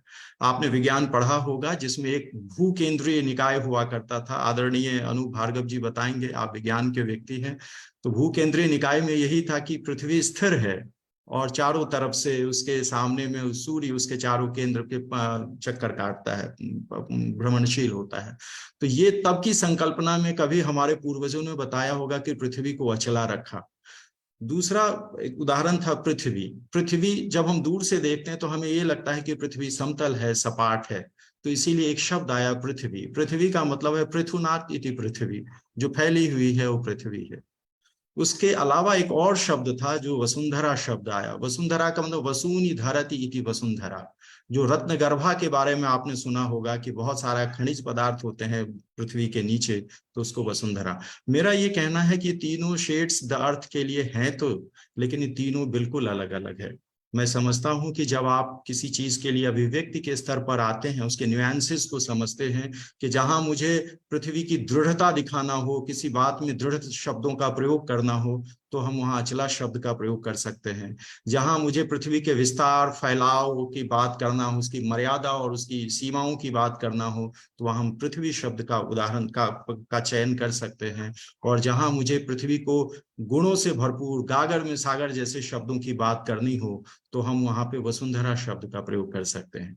तो ये तीन छोटी छोटी चीजें हैं। मैं आपको समझता हूँ कि ये जो समतुल्यता का सिद्धांत है, ये अपने आप में बहुत अनुवाद में भी बहुत, जब हम लोग अनुवाद की कक्षा में जाते थे तो हम इस बात पर काफी चर्चा करते थे कि कैसे शब्दों के अर्थ बदल जाते हैं। आप सब ने देखा कि कैसे, जैसे आपने एक उदाहरण दिया अभिव्यक्ति के स्तर पर, रोको मत जाने दो, रोको मत जाने दो। आप दोनों में देखते हैं कि एक कॉमा के इसमें जो है अल्प विराम की वजह से आप कैसे उसमें अर्थ में परिवर्तन हो जाता है। तो मैं समझता हूं कि छोटी चीज में ज्यादा समय नहीं लूंगा। मैं चूंकि विलंब से जुड़ा हुआ हूं और मुझे कार्यक्रम का समय कब समाप्त होना है इसकी थोड़ा सा मुझे नहीं पता है। मैं सबसे पहले आप सबका धन्यवाद करना चाहूंगा कि शिक्षा, तृतीयक शिक्षा, विज्ञान एवं प्रौद्योगिकी मंत्रालय मॉरिशस एवं भारतीय उच्चायोग मॉरिशस के तत्वावधान में तथा हिंदी से प्यार है साउथलैंड हिंदी स्कूल न्यूजीलैंड एवं थाई भारत सांस्कृतिक आश्रम थाईलैंड के सहयोग से इस आभासी कार्यक्रम में आप सब शामिल हुए। आप सबका हार्दिक अभिनंदन है, आप सबको हार्दिक धन्यवाद है। आप सब लोगों की ऊर्जस्वी सहभागिता में देख रहा था कि आप सब लोगों ने, किसी ने वैसाखी की बात की, किसी ने अपने संस्मरण में पहाड़गंज की बात की, किसी ने अपने प्रयोजन मूलक भाषा की बात की, त्रिपाठी जी ने हिंदी को चीन में किस स्तर पर उसका शिक्षण अधिगम की प्रक्रिया है उसकी बात की। वो सब हमारे लिए सारगर्भित रहा। ये विवेचन, ये विमर्श अपने आप में समग्र था और उन सब के लिए मैं आप सबका धन्यवाद ज्ञापन करता हूँ। औपचारिकता करते हुए इस क्रम में आभारी हूँ मैं डॉक्टर माधुरी रामधारी जी का, जिन्होंने कार्यक्रम के आरंभ में आप सबका अभिनंदन किया तथा कार्यक्रम का शुभारंभ किया। हिंदी में अभिव्यक्ति के विषय प्रवर्तन में अपने ओजस्वी वक्तव्य के लिए मैं न्यूजीलैंड से जुड़ी आदरणीय श्रीमती हिमानी मिश्र जी का हार्दिक आभारी हूँ। आपने LSRW लिसनिंग, स्पीकिंग, रीडिंग और राइटिंग जो भाषा एक्विजिशंस के, भाषा अर्जन के जो 4 कौशल हैं, उसको बड़े ही विस्तार से, बड़े रोचक तरीके से समझाया। हम आभारी हैं मैम, आपके हार्दिक धन्यवाद आपका।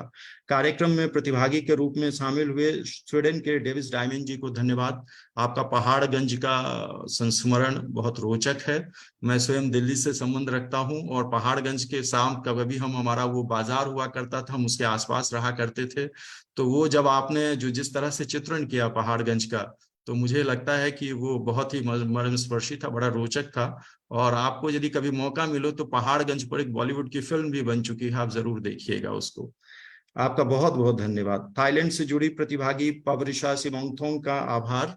आपने बहुत ही सुंदर शब्दों में भारत और थाईलैंड के बीच की साझी संस्कृति को जिस तरह से हमारे सामने रखा, आपका बहुत बहुत आभार आपका। न्यूजीलैंड से जुड़े ओम चंद्रा जी, आप सबसे कनिष्ठ हैं। कनिष्ठ सबसे कह दिया तो फिर कनिष्ठ कह दिया तो सबसे कहने की जरूरत थी नहीं वैसे, लेकिन चूंकि ये उसमें है तो क्या कि कनिष्ठ है, आप वक्ता रहे हैं। और बहुत बहुत धन्यवाद कनिष्ठ ओम चंद्रा जी। आप ओम चंद्रा सबसे कम उम्र के हैं और आप 12 साल के हैं, तो मैं इससे ये कनेक्ट कर रहा हूँ कि मेरा बेटा भी 12 साल का ही है। तो मैं कैसे समझ सकता हूँ कि आपने जिस तरह से प्रस्तुति की वो काबिल तारीफ है, प्रशंसनीय है बच्चे, कि आपने बहुत ही अच्छे तरीके से एक न्यूजीलैंड में रहते हुए आपका हिंदी का वाचन, हिंदी का जो अभिव्यक्ति की जो हिंदी में आपका स्तर है वो काबिल तारीफ है, श्लाघनीय है, प्रशंसनीय है। बहुत बहुत धन्यवाद आपका। इस कार्यक्रम में अपनी गरिमामय उपस्थिति के लिए मैं आदरणीय श्री अनूप भार्गव जी का आभारी हूँ। आपने बड़े ही सरल शब्दों में कहा कि भाषा सरल होनी चाहिए, और मैं भी मानता हूं, क्योंकि भाषा शब्द का ही मतलब हो कि भाष्यते अनया इति भाषा, जिससे हम अपनी बात कह सकते हैं, वो भाषा है। और भाषा सरल होनी चाहिए, इसमें कोई दो राय नहीं। आपने साहित्यिक भाषा की बात की, आप स्वयं वैज्ञानिक रहे हैं, विज्ञान से संबंध रखते हैं, तो वैज्ञानिक भाषा भी अपने आप में बड़ी महत्वपूर्ण है। जहाँ पे ब्रेविटी की बात करते हैं, हम संक्षिप्तता की बात करते हैं, सारगर्भिता की बात करते हैं। विज्ञान और व्याकरण, ये दोनों विषय ऐसे हैं जहाँ पर कि व्याकरण के बारे में तो ये कहा जाता है कि अर्धमात्रा लाघवे पुत्रोत्सवे मन्यन्ते वैयाकरणिकाः, कि आधा मात्रा यदि लघु सिद्धांत कौमुदी या सिद्धांत कौमुदी में यदि खत्म करने में व्याकरण कामयाब हो जाते थे, तो कहते थे पुत्र या पुत्री के उत्सव जैसा जश्न मनाते थे, ताकि वो ब्रेविटी इतनी है। वही बात मैं समझता हूं कि विज्ञान में भी है। विज्ञान की भाषा सटीक होती है, सरल होती है, सधी हुई होती है, और उसमें जरा सा भी यदि कुछ अनुचित शब्द आ जाते हैं तो वो अच्छा नहीं लगता है। जैसे मैंने आपको अभी भाषा में कहा कि सबसे कनिष्ठ हैं, जबकि कनिष्ठ अपने आप में सुपरलेटिव डिग्री का शब्द है। तो सबसे, चूंकि हम कनिष्ठ शब्द का मतलब नहीं समझ रहे हैं कई बार, तो इसीलिए हम उसमें और एक और सुपरलेटिव डिग्री सुपर सबसे लगा दिया हमने। ठीक है, तो ये एक कमी होती है। तो मैं समझता हूं कि विज्ञान जो समझता है और विज्ञान में जो अपने आप को अभिव्यक्त करता है, वो यदि साहित्य की बात करता है तो मुझे बहुत अच्छा लगा आपका वक्तव्य। और आपकी कुंवर नारायण जी की जो कविता थी वो बहुत ही सारगर्भित थी, मार्मिक था, रोचक था, और अपने आप में भाषा को लेकर के जो विमर्श उसमें था वो निस्संदेह हम लोगों के लिए प्रेरणास्पद है। हम लोग इस पर ध्यान रखेंगे। आपका आभार। मैं आभारी हूँ चीन से जुड़े डॉक्टर विवेक मणि त्रिपाठी जी का। त्रिपाठी जी, आपने मैला आंचल पर अपना शोध कार्य किया है। मैं स्वयं मिथिलांचल से हूँ। मिथिलांचल और फणीश्वर नाथ रेणु की मैथिली में भी कई रचनाएं हमने पढ़ी हैं, देखी हैं। उनके मैला आंचल में भी बहुत सारे शब्द जो हैं वो मिथिलांचल के ही है, मैथिली भाषा के शब्द आते हैं। मैं समझता हूँ कि आप उसके परिवेश को समझते होंगे। और आपने जिस तरह से कई स्तरों पर चीन में हिंदी शिक्षण की बात की है, आपने कहा कि बहुत सारी चीजों पर वहां पे चीन में काम हो चुका है। ये हमारे लिए बड़ा प्रेरणास्पद चीज है कि चीन इतना आगे, हम आपके नेतृत्व में चीन काफी हिंदी में तरक्की कर रहा है, हिंदी में, हिंदी साहित्य और भाषा के परिवर्धन के संवर्धन के लिए काम कर रहा है। बहुत बहुत धन्यवाद। इसी तरह से और विश्व हिंदी सचिवालय के साथ भी आप हमसे जुड़िए, और यदि इसमें कुछ और आगे हम कुछ कर सकेंगे, क्योंकि हमारा उद्देश्य है कि वैश्विक स्तर पर हिंदी के प्रचार प्रसार को स्थापित करना, वैश्विक स्तर पर हिंदी को पहुंचाना। तो इसमें कुछ और भी हो, हमसे सहयोग हो, और भी किसी संस्था से, भारत की किसी संस्था से सहयोग की जरूरत हो जो शिक्षा मंत्रालय में आते हो, हमसे संपर्क करिए, हम जरूर आपका सहयोग करेंगे सर। बहुत बहुत धन्यवाद आपका। मैं समापन अभिव्यक्ति के लिए थाईलैंड से जुड़ी श्रीमती शिखा रस्तु जी की आभारी हूँ। मैम, आपने बहुत ही सरल शब्दों में आपने मेरा काम आसान कर दिया। मैं तो बस अब औपचारिकता भर कर रहा हूँ। ठीक है, आपने बहुत ही सरल शब्दों में और बड़े ही सारगर्भित तरीके से, बहुत ही सटीक शब्दों में आपने सब हमारे जो आमंत्रित वक्ता हैं, अतिथि हैं, सबको आपने आभार व्यक्त किया, धन्यवाद ज्ञापित किया। उसके लिए मैं बहुत आपका आभारी हूँ। मैं, और इसके साथ ही मैं देख रहा हूँ कि बहुत सारे लोग ऐसे भी जुड़े हैं, जैसे कि विनोद महूद जी हैं, राजीव आबुत्तर जी हैं, आदरणीय कल्पना लाल जी हैं, मधु खन्ना जी हैं, जिनके नाम मैं आपकी स्क्रीन पर पार्टिसिपेंट्स में देख रहा हूँ। सोनू कुमार जी हैं, जर्नलिस्ट हैं, बिहार इंडिया से उन्होंने जुड़े हैं। मैं उन सब का आभारी हूँ कि आप सब लोग इस सामाजिक सरोकार के कार्य में जुड़े हमसे। विश्व हिंदी सचिवालय के साथ आपने अपना एक जो कहते हैं ना कि साथी हाथ बढ़ाना, तो आप सब हमने हमारे साथ सहयोग किया, हाथ बढ़ाया, और हिंदी के प्रगामी प्रयोग के लिए, हिंदी को वैश्विक स्तर पर जो आप सबका जो उद्देश्य रहे, वो पूर्ण हमारे उद्देश्य की पूर्ति की दिशा में आप सब लोग जिस तरह से हमारा सहयोग कर रहे हैं, निस्संदेह हमें काबिले तारीफ है, श्लाघनीय है, और मैं आप सबका आभारी हूँ, हार्दिक आभारी हूँ। इसी तरह आगे भी हम और कार्यक्रम करेंगे। आप सब हम लोगों को अपनी सुझाव दीजिए कि हम और क्या इन कार्यक्रमों में जोड़ सकते हैं, और किस तरह से, आपने जैसे कि शिखा रस्तोगी में हमने आर्टिफिशियल इंटेलिजेंस की भी बात की, और भी बहुत पक्ष हैं, साहित्य है, कला है, संगीत है, और भी हम कहाँ जा सकते हैं, इसके अलावा कि और हिंदी को हम कहाँ कहाँ पहुंचा सकते हैं, ये सब एक विमर्श का विषय है, हम करेंगे। लेकिन आज की उपस्थिति में और आप सब लोगों की प्रस्तुति से मैं बहुत आभारी हूं आपका कि आप हमारे साथ जुड़े। बहुत बहुत धन्यवाद। जय हिंद, जय मॉरिशस, जय भारत। नमस्कार। विश्व हिंदी सचिवालय मॉरिशस के उप महासचिव डॉक्टर शुभकर मिश्रा जी को धन्यवाद ज्ञापन के लिए बहुत बहुत धन्यवाद। जूम एवं फेसबुक से जुड़े हुए सभी दर्शकों को भी हमारे साथ जुड़ने के लिए बहुत बहुत धन्यवाद। अब हम यहाँ पर अपने कार्यक्रम को समाप्त करते हैं। अनूप भार्गव जी को बहुत बहुत धन्यवाद। हम उनके प्रति आभारी हैं जो यह कार्यक्रम हमारे सहयोग से, ये विश्व हिंदी सचिवालय के सहयोग से चला रहे हैं। बहुत बहुत धन्यवाद सर।